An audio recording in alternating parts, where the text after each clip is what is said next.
The almighty dollar, transacted in mere moments, milliseconds of time. It's going to be fast. Indeed it will. But what does that mean in terms of the next bank run? You thought Silicon Valley Bank and Signature Bank was bad. Just you wait until you see a bank run under the FedNow service. Let's explore.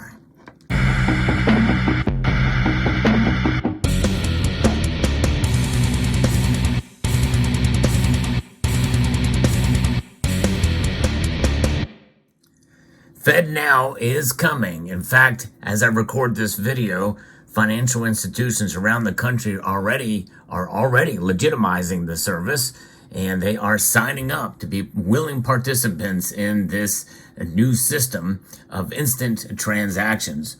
And just to recap what FedNow is, I've done several videos on this, but let's go through exactly kind of what this is. It's coming in July. It'll be the first government-created platform to help your bank transfer money in real time. It's essentially very similar to what the private sector has already created through instant payment apps like Venmo, Cash App, and others. FedNow has been years in the making.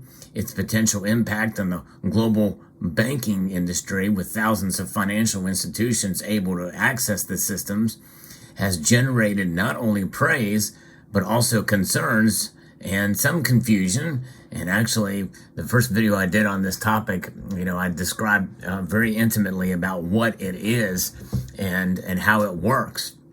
But it is this sort of this portal, and the Federal Reserve is the foundation of it, hence the FedNow.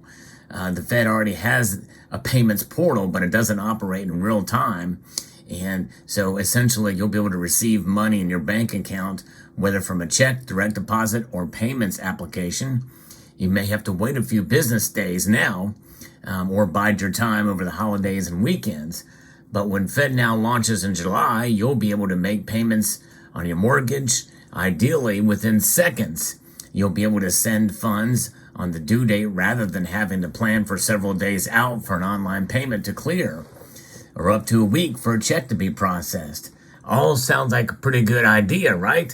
But there is some things that are very concerning about it, and we know that it's the foundation for central bank digital currencies.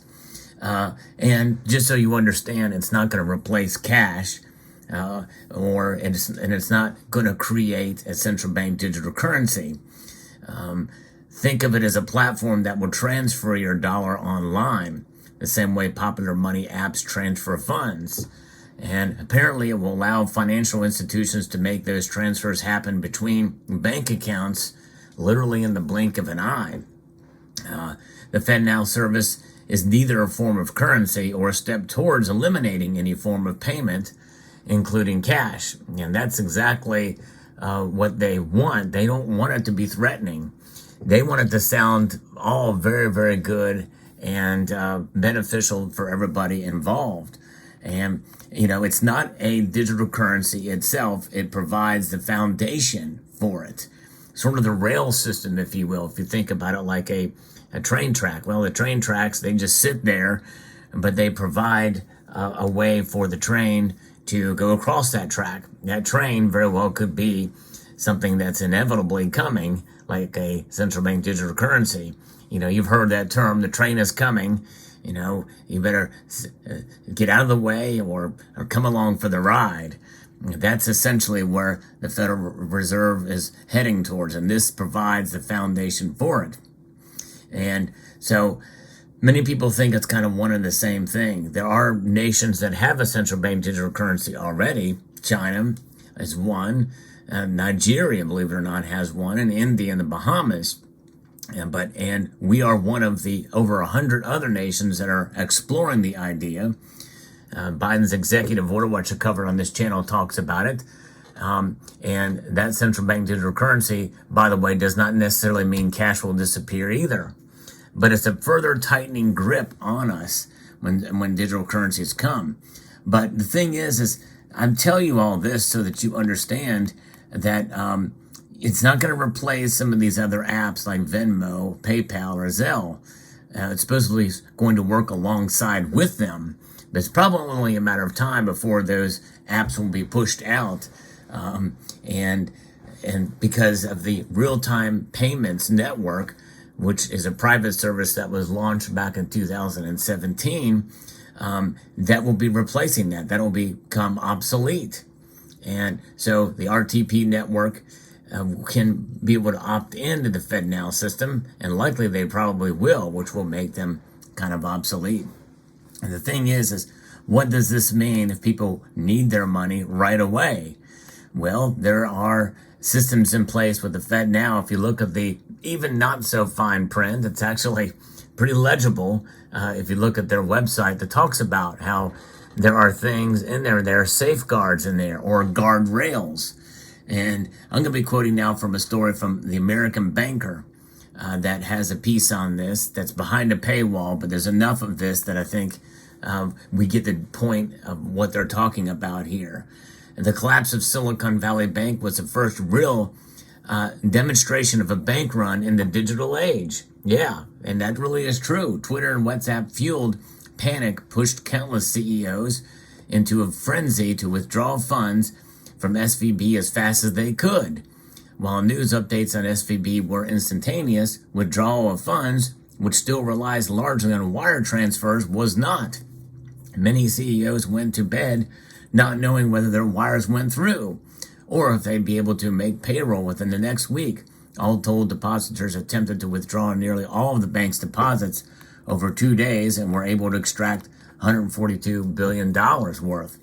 In the background, the delay in wire execution bought SVB and policymakers, though limited, some time to address the rapidly evolving situation, to manage the contagion and search for emergency liquidity. In the future, thanks to real-time payments, they may not have the time to react. A crisis could quickly spread to other banks, especially regional banks. With the Fed's launch of its real-time payment system, FedNow in July, and the continued rapid growth of the clearinghouse RTP's platform, real-time payments, the U.S. is inching towards a broad adoption of a real-time payment ecosystem. And banks and regulators will have an even more challenging time addressing bank runs in an economy driven by instant payments. They must establish guardrails, and the language in the white papers behind FedNow service has that very thing embedded in it. These guardrails to ensure that real-time payments do not foster future banking crisis by enabling swifter and more consequential runs on banks. End of article. And you know what? How can we stop it? Well, I think one way to stop it is to be able to have silver and gold. You have silver and gold in your portfolio so that you don't have to rely. You've got a safety net of your own in there. And that is exactly what silver and gold do to prevent the panic that we often see in terms of dealing with banks. We all deal with banks. This has sadly become a part of our society. And it's a worldwide thing, central banks.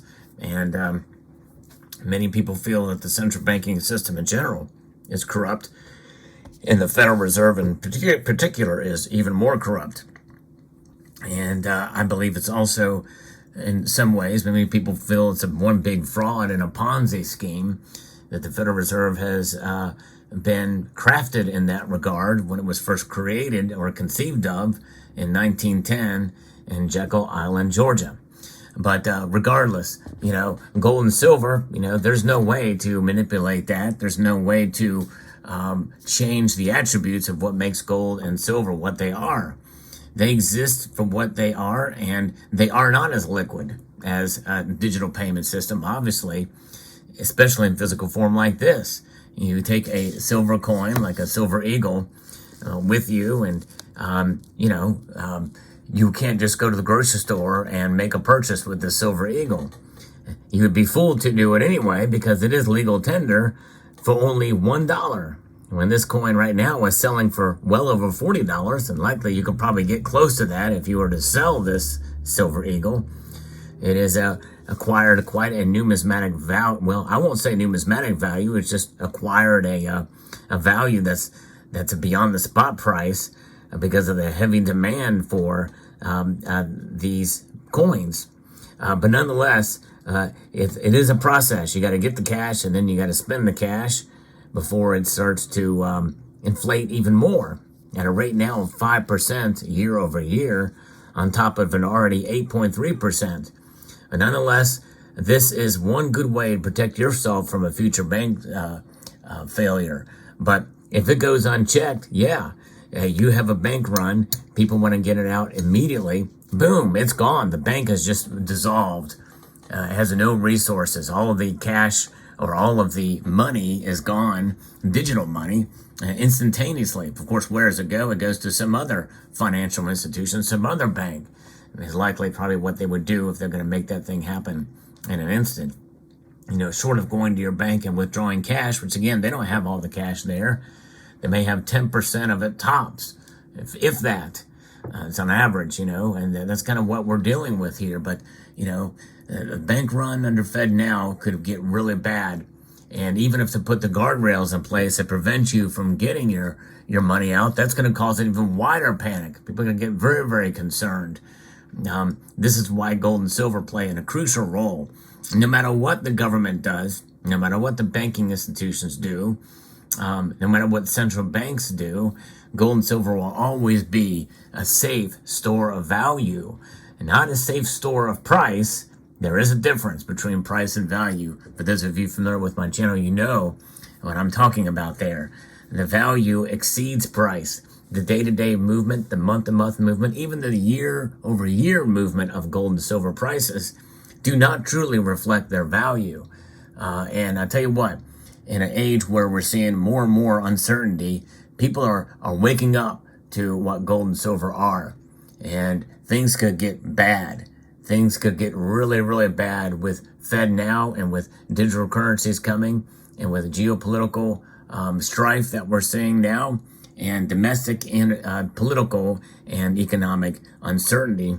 We are in for quite an interesting couple of years here.